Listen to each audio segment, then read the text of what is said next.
제가 좋아하는 시 가운데 로버트 프로스트라고 하는 사람이 쓴 가지 않은 길이라고 하는 시가 있습니다.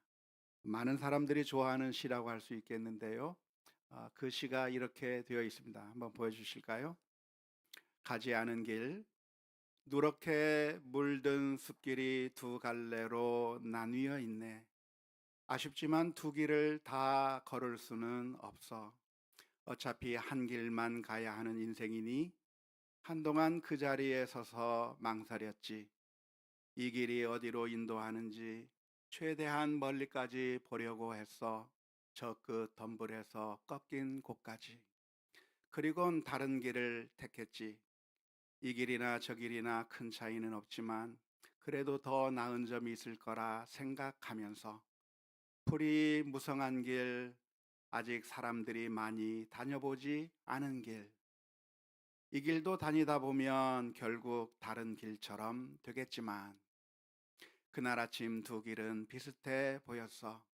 낙엽들이 수북이 쌓여 있고 아직 아무 발자국도 없는 길. 그래, 다른 길은 나중에 걷기로 하고 남겨둔 셈이야. 그러나 인생이라는 게 한 번 가면 어떻게 되는지 알고 있으니 과연 다시 돌아와 그 길을 걸을 수 있을지 확신할 수는 없어. 먼 훗날 나는 숨을 내쉬며 이야기하겠지. 아주 먼 옛날 그때 거기서 숲에 두 갈래 길이 있었어. 그런데 난 사람들이 많이 다니지 않았던 길을 선택했었어. 그게 모든 걸 바꾸었다고. 어, 좀 시는 비슷한데 좀 느낌이 좀 다르죠? 예, 아무튼 번역을 새로 해서 소개를 해 드렸는데요. 제가 미국에 처음 유학을 갔을 때 다녔던 고든 커넬이라고 하는 학교를 다니면서 좀 멀리 떨어진 뉴햄프셔에 가서 거기서 봉사를 한 적이 있었는데요. 그 교회에서 아주 가까운 곳에 로버트 프로스트의 생가가 있었습니다. 그래서 그 생가를 다녀오기도 했었는데요. 한번 사진을 보여주면 좋을 것 같아요. 이게 바로 그 로버트 프로스트가 살고 있던 그 생가였고, 제가 섬기던 그 교회에서 멀지 않은 곳에 있어서 가서 보고, 이 작가가 이 시인이 걸었던 그 숲길을 보면서 정말 아름답고 멋진 그 숲에서 이렇게 멋지고 좋은 시가 나왔을 거라고 생각하면서 많은 생각에 잠기게 한 적이 있었습니다. 이 시가 수많은 사람들로부터 사랑을 받는 이유가 있다고 한다면 선택을 해야 하는 우리의 인생을 그대로 반영하고 있기 때문이 아닐까 싶습니다. 우리는 늘 선택하면서 살아갑니다. 아주 작은 선택에서부터 아주 중요한 선택에 이르기까지. 작은 선택이라고 한다면 어떤 선택이 있을까요? 오늘 점심에는 무엇을 먹을까? 과연 어떤 식당에 가서 무엇을 먹을까라고 하는 이래도 되고 저래도 되는 것 같은 그런 작은 선택에서부터 좀 더 인생에 중요한 그런 선택들도 있을 겁니다. 어느 동네에 가서 살아야 할 것인가? 우리 자녀들을 위해서는 어떤 학교가 좋을 것인가? 내가 직업을 선택한다면 어떤 직업을 선택할 것인가? 더 중요한 결정이 있다고 한다면 어떤 사람과 결혼할 것인가? 정말 중요한 선택의 순간들이 우리들에게 있는데요. 그러한 선택을 할 때마다 우리들은 마음속에 불안한 마음이 듭니다. 불안한 마음이 드는 이유가 있다고 한다면 선택이라고 하는 것은 포기를 의미하기 때문에 그렇습니다. 하나를 선택하면 다른 모든 가능성들은 다 포기해야만 하는 것이기 때문에 선택이라고 하는 것은 언제나 불안한 요소가 있을 수밖에 없는 것이죠. 그래서 선택하는 것이 쉽지 않습니다. 그래서 결정 장애를 가지신 분들이 의외로 많습니다. 저도 그래요. 이것을 선택해야 될지 저것을 선택해야 될지 늘 시장에 가서 무엇을 앞에 놓고 결정하지 못해서 늘 불안해하는 내 모습을 발견해 볼 때가 많습니다. 우리들이 가지고 있는 질문이 그것이죠. 과연 어떤 길을 선택해야 좋을까? 어떤 선택을 해야 후회하지 않을까? 그런 고민이 우리 모두에게 있는 것 같습니다. 오늘 우리가 읽은 성경 말씀은 아브라함이 그의 아들 이삭을 위해서 신부감을 구해 오라고 하는 임무를 맡은 아브라함의 종이 이삭을 위해서 리브가라고 하는 여인을 선택해서 그리고 데리고 오게 된다고 하는 그 이야기 중에서 한 짤막한 부분을 읽게 되었습니다. 어느 날 아브라함이 종에게 부탁을 한 것이죠. 너는 내 아들을 위해서 신부감을 하나 찾아오라고 임무를 준 것입니다. 그런데 신부감을 어디서 구해 와야 하는가? 이 가나안 족속들 중에서 구하지 말고 내 동포에게 가서 내 동족들에게 가서 거기서 신부감을 구해 오라고 한 겁니다. 그러니까 가나안 땅에 살던 이 아브라함의 종이 신부감을 구하기 위해서 아주 먼 저곳으로 메소포타미아 지역으로 지금으로 하면 이라크 지역까지 그 먼 길을 가서 결국 신부감을 구해 오게 되었습니다. 이 아브라함의 종은 하나님 앞에 기도하면서 길을 가게 된 것이죠. 하나님, 순적한 길을 보여주셔서 평탄한 길을 보여주셔서 그래서 주인의 아들을 위해서 좋은 신부감을 얻을 수 있게 해달라고 기도하면서 떠나게 되었습니다. 그런데 그 아브라함의 그 동포들에게로 가게 되었을 때 마침 거기에 한 여인을 만나게 된 것입니다. 그런데 그 여인이 누구였습니까? 아브라함의 동생의 아들의 딸이니까 뭐죠? 조카 손자. 조카 손자가 되는 조카 손자인가요? 뭔가요? 아무튼 그렇습니다. 그래서 그 여인을 만나게 되어서 이 여인이 과연 이삭을 위해서 좋은 신부감이 될 수 있을 것인지 확인을 했고 그래서 이 사람이다라고 하는 마음의 확신이 생겨서 그 여인을 데리고 이삭에게로 오게 되어서 결혼을 하게 되었다고 하는 그 이야기의 일부를 우리가 살펴보게 되었습니다. 먼저 이 이야기를 우리가 살펴보면서 우리가 먼저 생각할 것이 있다고 한다면 이런 식으로 결혼 배우자를 찾는 것이 가장 좋은 길은 아니라고 하는 점을 먼저 기억하시면 좋겠습니다. 성경에 나온 이야기이니까 그러니까 우리도 그대로 따라야 한다고 하는 마음들이 우리들에게 많이 있는데요. 그러나 이 성경 속에 나와 있는 이 이야기의 모든 것이 다 우리들의 반드시 따라야 하는 것이 아니라 당시의 문화와 관습 속에서 이루어진 것이라고 한다고 하면 그 가운데서 우리가 얻을 수 있는 여러 가지 영적인 교훈을 받을 수는 있지만 그 모든 형태를 다 따를 필요는 없는 것이죠. 그러니까 이 이삭의 아내를 구한 이 이야기를 예로 들면서 너 연애 결혼하면 안 된다.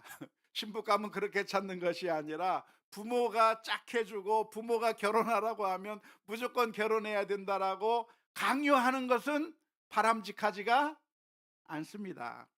성경에서 말하고 있는 것은 결혼 대상을 어떤 방식으로 찾아야 될 것인가, 연애 결혼이 불가능한 것이고 그것은 나쁜 일이고 오로지 부모가 결정을 해야 된다, 부모가 찾아서 해줘야 된다라고 하는 것을 가르쳐 주기 위한 말씀이 아니라고 하는 것을 먼저 기억하면 좋겠습니다. 우리가 잘 아는 것처럼 이 당시에는 결혼이라고 하는 것이 일종의 거래와 같았어요. 신부감을 돈 주고 사오는 것이죠. 그래서 이 종이 폐물을 가지고 가서 지참금을 가지고 가서 부모에게 예물을 드리고 돈을 드리고 신부감을 사오는 것과 같은 그런 결혼이 있었던 그 시대의 이야기이기 때문에 그것이 우리들에게 오늘날 기준으로 될 수는 없는 것입니다.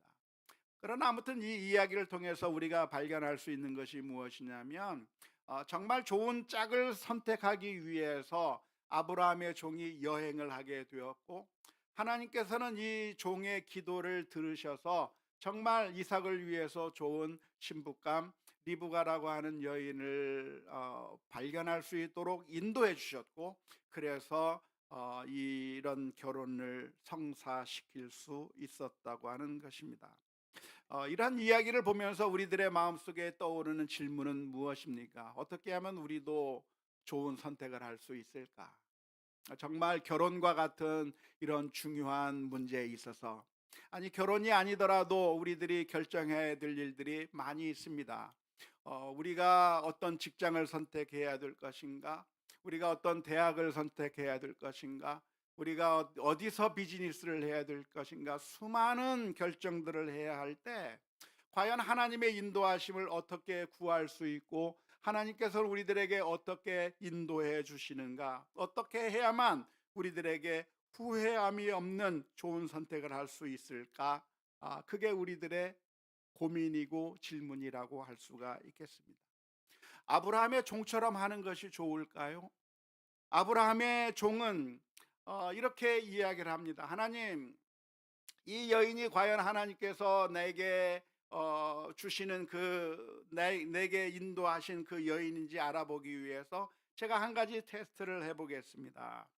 그래서 물 좀 달라고 이야기했을 때 나에게 물을 줄 뿐만 아니라 당신의 낙타에게도 내가 물을 주겠다고 그렇게 반응이 나오면, 그러면 그 여자가 과연 하나님께서 선택해 주신 사람인 줄 알고 받아들이겠습니다라고 이야기를 하고 있는데요.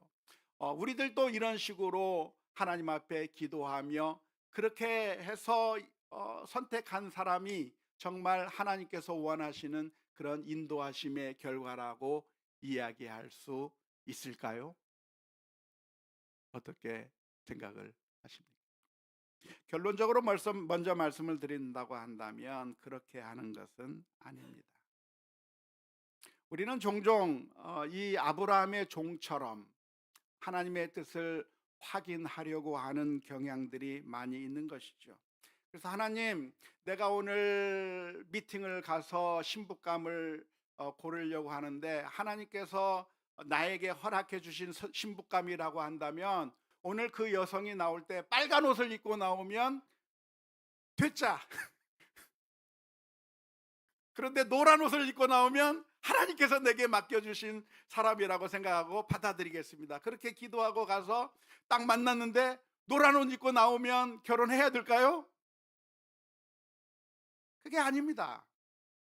우리가 그런 식으로 하나님의 뜻을 발견하는 게 좋겠다고 생각하셨다고 한다면 성경을 아주 크게 오해한 것이라고 할 수가 있겠습니다.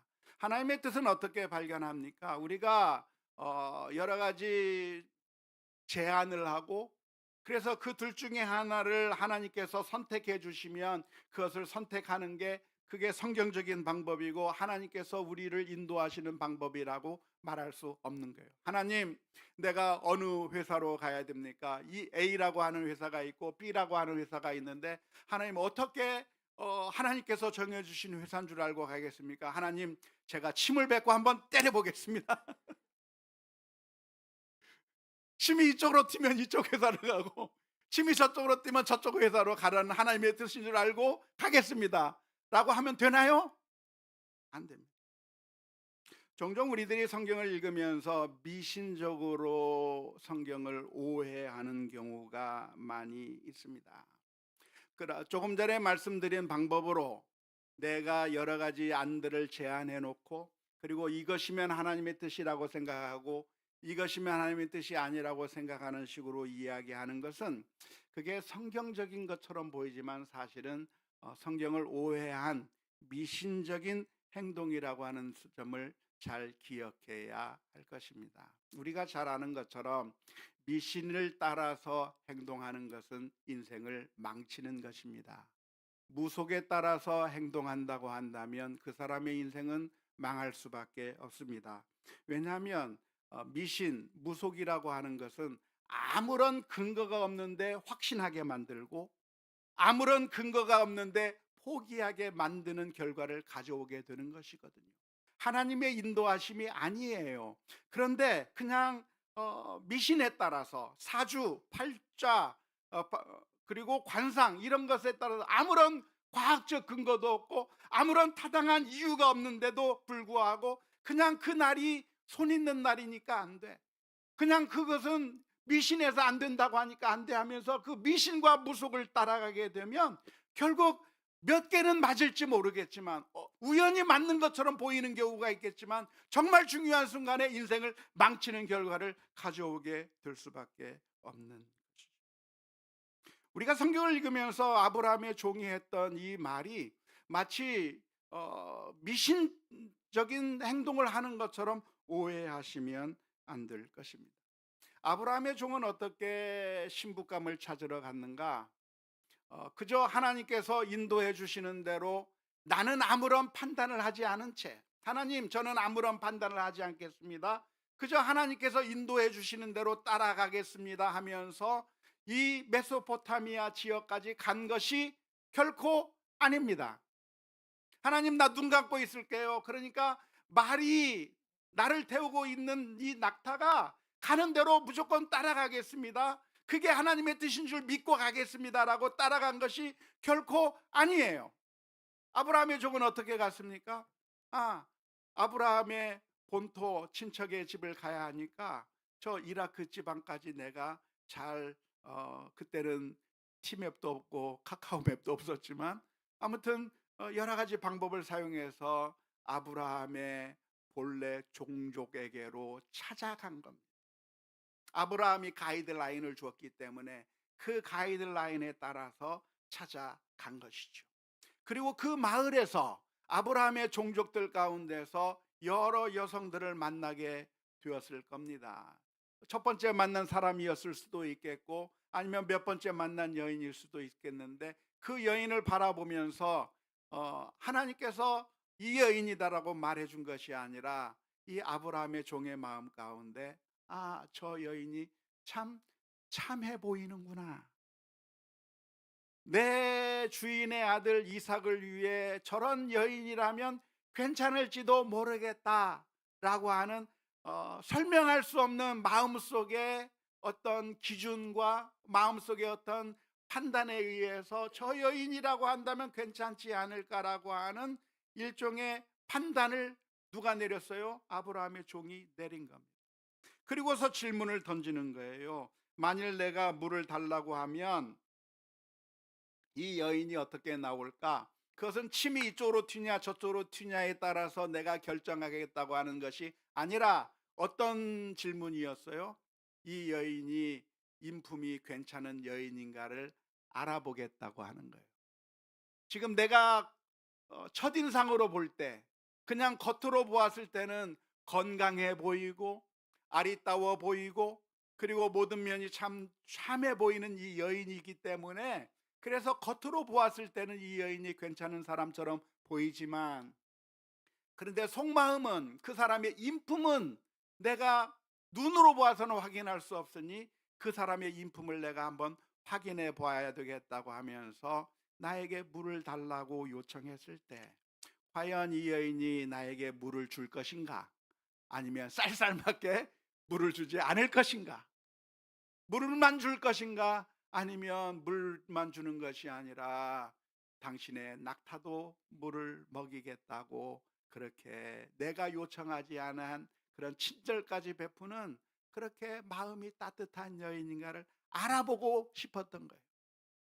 그래서 정말 그렇게 마음이 따뜻한 여인이라고 한다면 합격점이라고 생각을 한 거예요. 그 당시 그 여인들 중에 물을 줄 뿐만 아니라 낙타에게 물을 먹이도록 그렇게 요청하지 아니한 그 자비까지 베풀 가능성이 많았겠습니까? 그런 사람은 별로 없었을까요? 대부분이 다 그렇게 할 겁니다. 오늘날 여러분들에게 누군가 물을 달라고 한다면 여러분 그냥 귀찮은 듯 물을 딱 주겠습니까? 우리 권사님들이라고 한다면 그분들에게 그런 요청을 하는 분들에게 무엇을 주겠습니까? 물도 주고 선풍기도 쓰여 줄 거 아니에요. 더운 날에 이리 와서 에어컨 앞에서 시원하게 땀 좀 식히면서 물이라도 쓰자고 친절을 베풀 거 아니에요.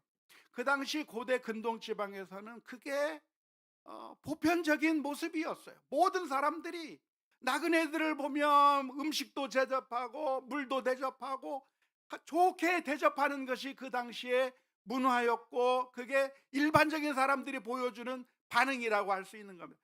특별하게 더 착한 사람이어서가 아니라 그 정도는 기본을 가지고 있는 것인데, 이 아브라함의 종의 마음에, 그런데 만에 하나 어떤 한 사람은 놀부 마누라 같은 그런 사람도 있을 거 아닙니까?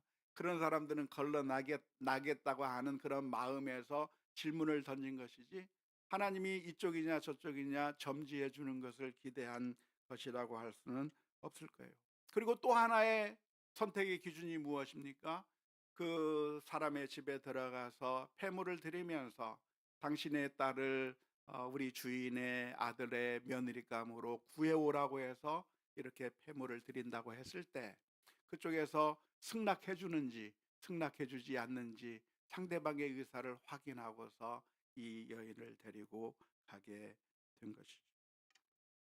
하나님의 뜻은 어떻게 우리가 발견하는가? 하나님의 뜻은 내가 전혀 생각하지 않고 내 판단은 전혀 없는 상태에서 하나님께서 어떤 신비한 표징을 보여준다거나 어떠한 기적적인 방법을 통해서 우리로 하여금 이게 하나님의 뜻이라고 보여주는 것을 기대하는 것은 바람직하지 않습니다.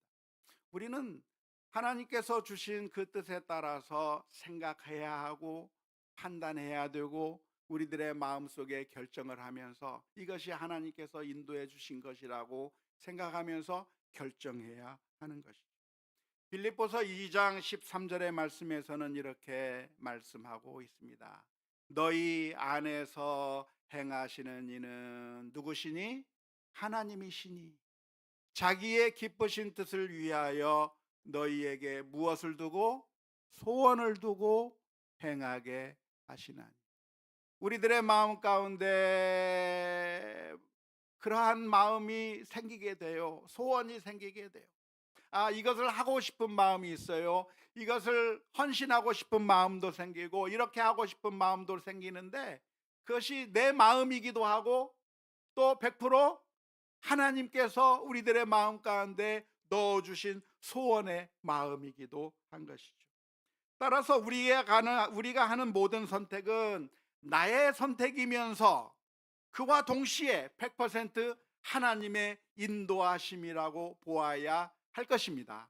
아브라함의 종은 아무런 판단의 의지가 없이 그냥 눈먼 장님처럼 그냥 하나님께서 인도하시는 대로 끌려왔다가, 그래서 아무나 만나서 하나님께서 이 사람이라고 하니까 이 사람을 선택해서 그래서 그냥 간 것이 아니라, 아브라함의 종은 분명하게 그 집을 향해서 그 동네를 향해서 가게 되었고, 수많은 여인들 중에서 한 여인을 보았을 때 저 여인이 좋겠다고 판단을 했고, 그 판단을 통해서 제안을 했고, 그래서 승낙을 받아서 데리고 가게 되었는데, 그 모든 일을 자기가 결정하고 판단했음에도 불구하고 아브라함의 종의 고백이 무엇입니까? 27절의 말씀 가운데서 아브라함의 종은 이렇게 고백합니다. 아브라함의 하나님 여호와를 찬송하나이다.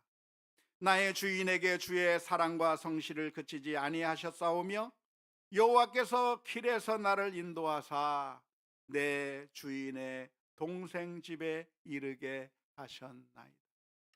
모든 것들을 다 결정하면서도 이것이 내가 똑똑하기 때문에 내가 잘나서 이 모든 것을 결정한 게 아니라 하나님의 인도하심이었음을 인정하고 하나님께 감사와 찬송과 영광을 올려드린 줄로 믿습니다. 오늘 우리들이 선택하는 것도 역시 마찬가지입니다. 우리의 인생의 길 가운데 두 개의 우리가 가보지 않은 길이 놓여져 있습니다. 그 길 가운데 우리는 이 길이 아니라 요 길을 선택하게 될 텐데요, 그 길을 선택할 때 우리들의 마음 가운데는 불안한 마음이 있습니다. 이 길이 아니라 저쪽 길로 갔었더라고 한다면 더 좋았지 않았을까 후회하는 생각들이 종종 떠오르게 되는 것이죠. 왜 자꾸 우리가 선택하지 않은 그 길이 더 커 보이죠? 남의 떡이 커 보이기 때문에 그래요. 내가 선택하지 않은 것이 더 커 보이기 때문에 그렇습니다. 내가 선택한 이 선택이 잘못되면 어떡할까? 저 길이 훨씬 더 좋았으면 어떡할까? 우리가 불안한 마음들이 있는데, 그때 우리가 불안해할 것이 아니라 하나님의 인도하심이라고 하는 사실을 인정하고 하나님께 감사하며 찬송하며 영광 올려 드릴 필요가 있는 줄로 믿습니다. 데살로니가전서 5장 16절에서 18절의 말씀에 우리를 향한 삶의 자세로 이렇게 권면합니다. 항상 기뻐하라, 쉬지 말고 기도하라, 범사에 감사하라. 이것이 그리스도 예수 안에서 너희를 향하신 하나님의 뜻입니다. 우리는 하나님의 자녀예요. 우리가 하나님의 자녀이기 때문에 여러분들이 우리 자녀를 향해서 무슨 말을 해주고 싶은지를 곰곰이 생각해 보시기 바랍니다. 우리 아이가 자전거를 타면서 넘어지면 어떻게 할까 불안해하고 할 때 여러분들이라고 한다면 그 자녀들을 향해서 뭐라고 이야기해 주겠습니까? 걱정하지 마. 담대하게 그 자전거를 한번 페달을 밟아봐. 이야기해 주고 싶지 않겠어요? 여기를 갈까 저기를 갈까 두려워하고 있는 우리 자녀들을 향해서 무슨 이야기를 해주고 싶습니까? 괜찮아, 가봐. 네가 원하는 그 길을 한번 달려가봐. 후회할 것 없이 달려가봐. 이야기하고 싶지 않겠어요? 하나님께서 우리들을 향해서 보고 계시는 점도 역시 마찬가지입니다. 우리가 불안해하면서 어느 길로 갈 것인가 두려워 떨 것이 아니라, 후회할 것이 아니라 우리가 담대하게 선택을 해야 되고, 그리고 그 과정 가운데서 때로는 후회할 일들이 많이 발생할 수도 있습니다. 이때 이걸 선택할 것이 아니라 다르게 선택했으면 더 좋았지 않았을까? 그때 잘못 선택해서 이런 나쁜 결과가 오지 않았을까? 후회할 일들이 많이 있을 거예요. 하지만 후회할 게 아니라 그런 순간에도 어떻게 해야 돼요? 기뻐하고 감사해야 되는 거예요. 왜? 아무 의미가 없는 것이 아니라 의미가 있는 것이기 때문에 그렇습니다. 전인권이 그러잖아요. 지나간 것은 지나간 대로 그런 의미가 있죠. 그러잖아요. 아무 걱정하지 말아요.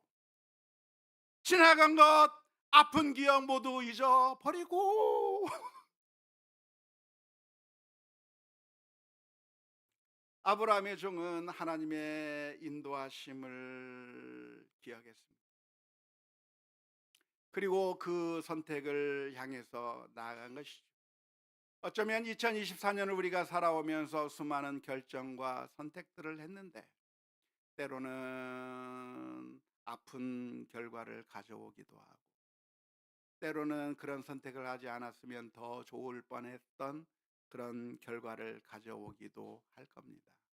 하지만 자책하고 슬퍼하고 원망할 게 아니라 하나님께서는 이런 나의 실수와 나의 잘못된 선택들을 통해서도 하나님께서는 어떠한 길로 우리를 인도하시며 우리의 실수마저도 사용하셔서 하나님의 뜻을 이루시는 하나님의 그 인도하심이 무엇일까를 기대하며 기도하고 감사하며 살아가는 우리 모두가 되어야 될 줄로 믿습니다.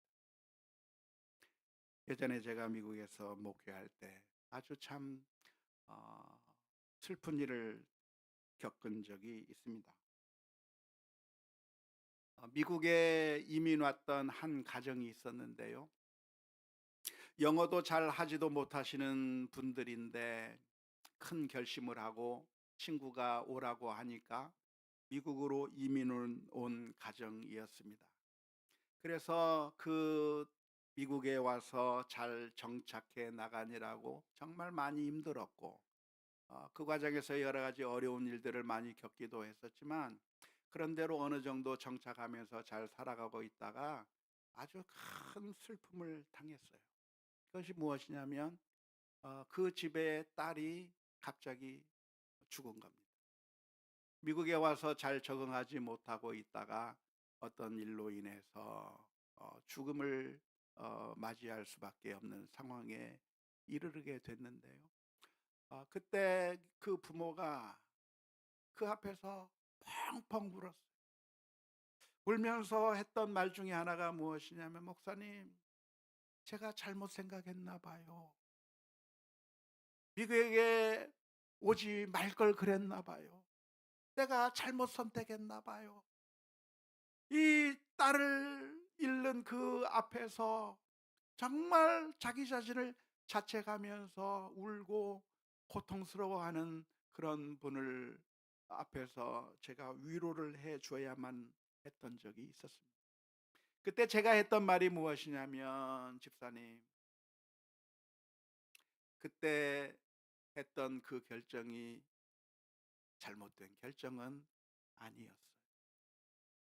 그때 누구라도 그 상황이었다고 한다면 여기에 온다고 하는 결정을 했었을 거예요. 그렇지 않습니까? 우리 자녀들에게 운전을 가르쳐 주고 운전하게 해 주었더니 운전하다가 사고가 나서 다쳤어요. 그러면 운전을 가르치지 말아야 했었나요?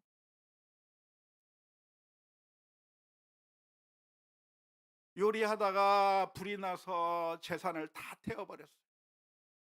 불을 한 번도 사용하지 않았어야 옳았을까요? 아니에요. 그 당시 그 순간의 그 선택들은 어쩌면 다른 선택을 할 수도 있었겠지만, 지금 결과를 보면서 슬퍼하고 결과를 보면서 힘들어하지만, 사실은 누구라도 그 순간에 있었다라고 한다면 우리 자녀들을 향해서 혼낼 수밖에 없었어요. 우리 자녀들을 향해서 때로는 정말 아픈 소리를 해줄 수밖에 없었어요. 하지만 그것이 잘못이 돼서 어려운 상황을 겪기도 하지만, 그러나 그 모든 우리들의 실수와 잘못이 그것 때문에 고통스럽고 정말 견디지 못해서 한순간도 일어서지 못하는 그런 상황에 들어갈 것이 아니라, 그런 것들도 우리들의 실수와 허물까지도 사용하셔서 결국에는 하나님께서 어떠한 길로 우리를 인도해 주실지 기대하며 나아가야 될 줄로 믿습니다. 어쩌면 2024년을 마무리하는 이 마지막 주간에 어쩌면 수많은 사람들이 후회와 회한, 여러 가지 안타까운 마음들이 있을 수 있을 겁니다. 다른 길을 선택했더라고 한다면 더 좋지 않았을까, 그렇게 후회만 하고 있을 것이 아니라, 하나님께서 우리의 선택이기에 우리의 책임이긴 하지만, 그러나 동시에 하나님께서 이것마저도 사용하셔서 선한 길로 인도해 주실 것을 기대하며, 하나님, 저희들은 너무 연약해서 잘못 선택할 때도 많지만, 그러나 이것마저도 사용하셔서 하나님의 놀라운 역사를 보여주옵소서. 기도하는 가운데 소망을 가지고 새해를 맞이하는 우리 모두가 되었으면 좋겠습니다. 우리는 늘 넘어집니다. 실수합니다.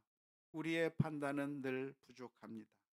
하지만 우리 주님께서는 그런 연약한 우리들이기 때문에 우리를 위해서 피 흘려 주셨고, 우리의 눈에서 눈물을 닦아 주시고 우리를 회복시키기 원하신다고 하는 사실을 기억하면서 주님을 바라보며 믿음으로 승리해 나가는 우리 모두가 다 될 수 있기를 주님의 이름으로 축원합니다.